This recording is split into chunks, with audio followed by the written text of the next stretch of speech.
Hello and welcome to Chapter 10, Digital Signage. My name is Chris, and I'll be your tour guide this evening. At the beginning of the chapter, they give two definitions of digital signage. One of them focuses on the screen, and the other emphasizes the network management side. And so here is Digital Screen Media Association on the definition of digital signage. The use of electronic displays or screens to deliver entertainment, information, and or advertisement in public or private spaces outside of the home. And these can be LCD, LED, plasma, or projection screens. The Digital Signage Federation emphasizes more on the network. So a network of digital displays that is centrally managed and addressable for targeted information, entertainment, and advertising. So what we'll see in a few minutes is that both of those are main components to what digital signage is. But before we get into the technical side, let's just look at the impact this industry has already had. Financially, back in 2013, this industry brought in $13.9 billion of revenue, and next year in 2017 are projected to bring in $17.1 billion. Statistically, 68% of people see digital signs every day. 44% of people have seen a digital billboard within the last month, 32% within the last week, and here's the real kicker, where the rubber meets the road for this technology is 20% of the people that have seen them have made an unplanned purchase based on what they saw. So this is a high rate of turnover for advertising. 20%, a fifth of all people are making purchases based on this technology. So back to the overview. The digital signage industry, the technology itself, has three main components: a screen, content that goes on the screen, and then some form of management system for that content. And this is really proves to be the tip of the iceberg for multiple areas of technology and development. With the screens, we have LED, LCD, plasma, and projection, but that wasn't always the case. It wasn't until the late 1990s that we were able to use these technologies for digital signage because the TVs were just simply too big. Also, this is being influenced by the shape of the TV. Our digital companies, you want to focus on curved screens or flat screens? Will they be small enough to fit in the back of the headrest, or will they be the Jumbotron of the Dallas Cowboys Stadium at 160 feet? Also, one of the main ways that we have that interactivity is through touchscreen. So these digital signage platforms are becoming touchscreen and interactive that way. It's not just the screens that are changing, but the content itself. So video is becoming more advanced with HD being the standard now, and then 4K on the horizon, maybe 8K beyond that. Also, the content itself is changing as far as we're not hooking up VHS players to TVs anymore. No, everything can be done digitally if we want it to be, or just from a little flash drive instead of a whole new unit to try to play the content. It's able to just be plugged in and go from there. Wi-Fi and the internet as a whole are affecting this industry because now you don't have to rely on making the content at your own desk, saving it to a flash drive, and then plugging it into the TV. You can go online and create the content or submit some sort of request for the type of content you want, and someone else that's managing your network is able to, well, manage it, coordinate how long you want what's shown, and create the content. As I said before, the interactive element is growing and becoming more popular. Gesture-based interaction like the Xbox Kinect, where there's a camera built into the screen and it's picking up all your hand gestures and movements to portray them onto the screen or to relay the effects of you moving onto the screen, are becoming more popular. Chili's is now using a pay station, which is a touch screen and credit card slider so that you can pay for your meal without your waiter or waitress being there. Near-field communication is another advancement where the signs themselves are either Bluetooth or Wi-Fi capable and can send information to any phones that hook up to it, like downloading an app or taking you to a website that has all of the playlists or showtimes or whatever it is that they're advertising. It can take you straight there. Like I said, this is the tip of the iceberg for so many different media technologies because advertisers are trying to stay on the cutting edge of analytics and promotion because that's their livelihood. Now onto uses. The first use and most prominent use is actually advertising. I don't think you're surprised by that. But One thing that I was surprised by, and not that I didn't think they could do this, I just never thought of actually doing it. It's called day parting, where depending on time of day and traffic, they can change the content being shown on digital billboards and how long it's shown. So in the mornings, what they're trying to do is they're trying to advertise McDonald's McCafe. Hey, it's early morning, you've got to go get coffee. In the afternoon, when you're heading home, they're going to be advertising Jim Beam because, hey, you've been at work all day, you need a drink. And on the weekends, they'll change it to trailers about movies. I want to relax this weekend.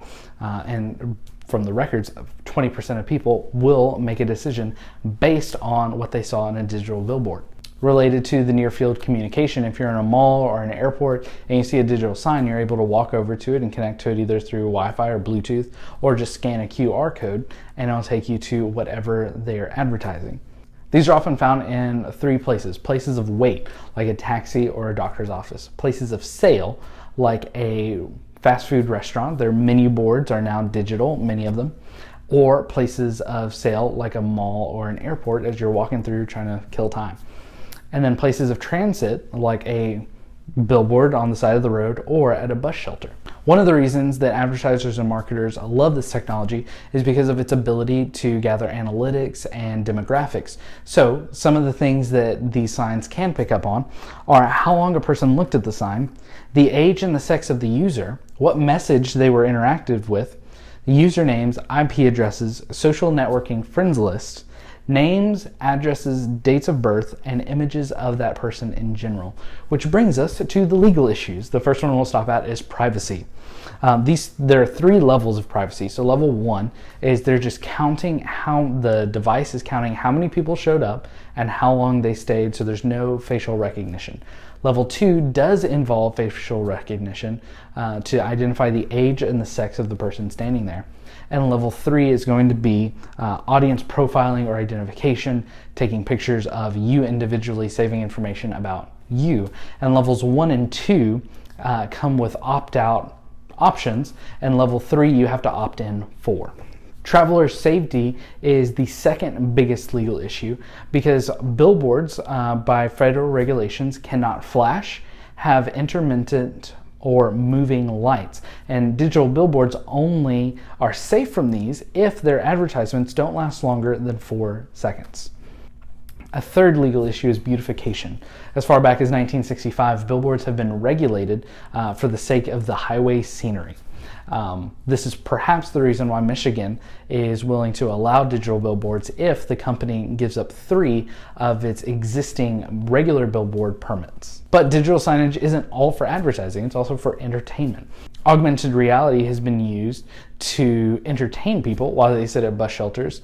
If you were to think of sitting at a bus shelter and turning left, instead of seeing an advertisement, you would see a live feed of whatever's happening on the other side of it. But with the exception that there are graphics and video overlaid on top of that that may or may not be interactive. Augmented reality is also being used in shopping malls so that someone can see a live feed of themselves trying on the clothes that they want to try on instead of actually having to go through the process of trying them on. And another way that they've been used in malls is children are able to use the augmented virtual reality and pet virtual animals.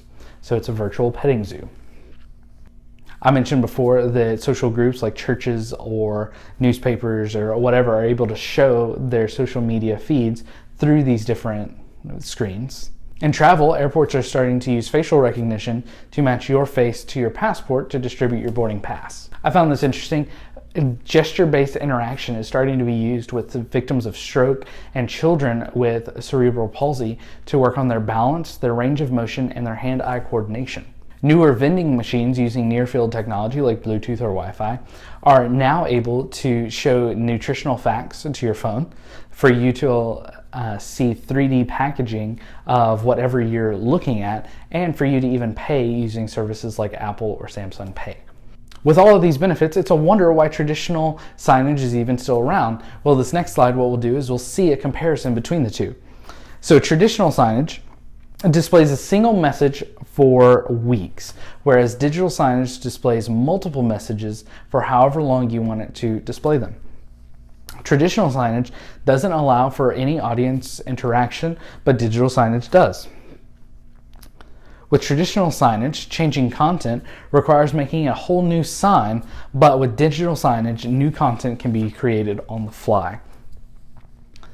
Traditional signage is a two-dimensional presentation, but digital signage can use text, media, video, photos, and any number of things, and makes it. But here's the kicker: traditional signage is much, much cheaper, and digital signage has a high upfront cost, and depending on how you're managing it, there's a recurring cost monthly.